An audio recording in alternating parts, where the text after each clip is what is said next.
All right, welcome to A Bridge Between Realty. Today I'm going to discuss the benefits of renting versus owning and which makes the most sense for you. I think you'll be pretty surprised by the numbers here when you see the difference.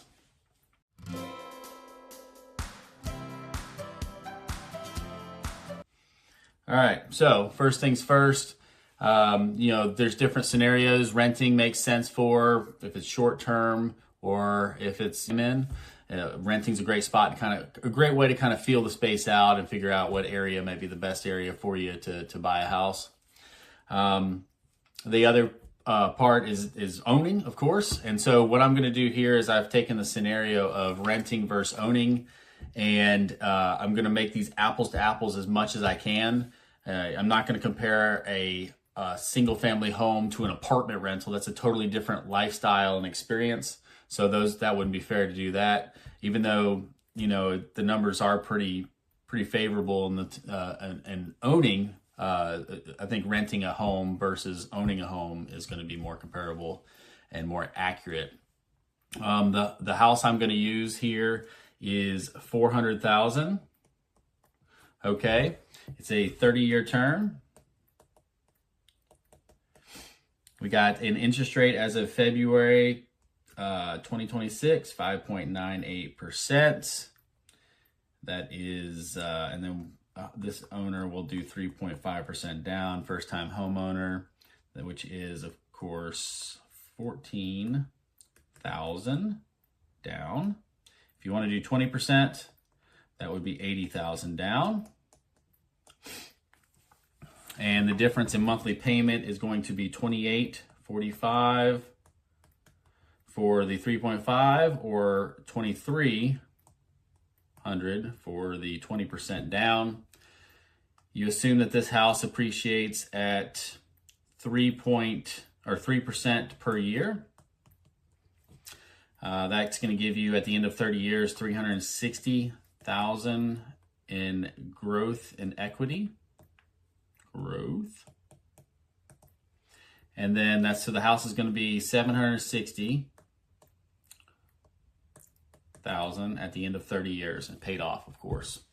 Over that time, you're going to pay about $45,000 in home insurance, about $90,000 in property taxes, interest. Everything paid out the door is generally going to be around $580,000. Okay, and then the house is $760,000, so it's a net gain of $180,000. All right, that's owning a house. You've gained $180,000 by owning a house. Now, if you're going to rent, again, this is a 3-bed, 2-bath. Okay, same thing over here, 3-bed, 2-bath. Your 30 years of renting. Of course, I'm not going to account for increases in rental rates, which again, that's going to happen. So this is actually more favorable. It's being as favorable as possible to renting a house over 30 years or renting a house over 30 years. The average rental rates are about 25 to 3,000 here in the Raleigh area, depending on location where you're at. So let's say it's an average of 2,800, which again is really, really similar to the mortgage. And so you didn't put 14,000 in, okay? So we'll assume that you're a good steward of your money. You didn't just go blow it at Vegas, and you invested that day one at a 6% return.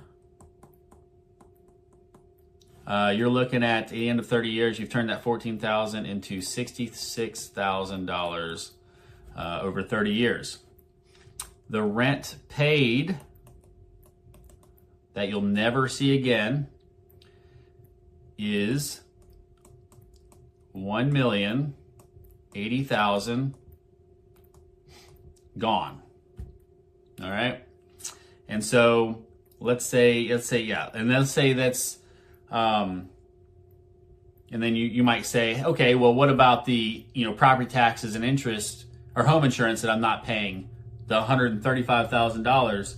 So you divide that by 60 months, no, by 360 months. You divide that by 360 months, and you've got $375 a month. So let's assume that you've put in 300, on top of that 14,000, you've put in $375 a month, and $375 a month in that investment over the 30 years. That's a gain of $296,000. So you've gained, what was that number? 296 plus 66, 152, 162, or sorry, 362. And so you take that 362 minus 180, and where did my numbers go?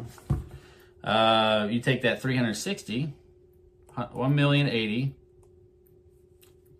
1,080,000.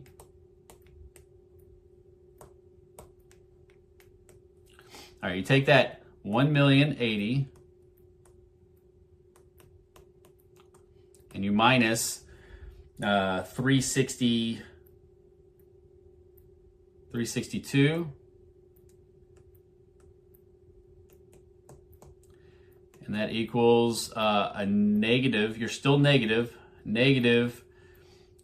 what is that, 700 and something? Let's say 700,000 to be friendly. So minus 700,000 in the hole. So 700,000 you'll never see again. You've net gained on the other side owning a home 180,000, and so that's a net positive of, you're up. Your portfolio and everything is up 100, 800, almost $900,000 because you decided to own and not rent over 30 years. The rental also, not only does it not take into account increases in rates, does not account, you're probably not going to be in the same place for 30 years. You're probably going to move maybe every 5 years, maybe more often than that. And so you got to pay the movers, you get all this stuff that you're going to accrue over that time that this doesn't even take into account, and it's still a net positive. So here, I tried to break it down and be as fair as possible to renting, and it just does not make sense in any form or fashion. So if you have more questions for me, or if you have any information that you'd like me to cover in future videos, please comment below, like and subscribe, so this video can get out to more people. Thank you again for making it this far through the video.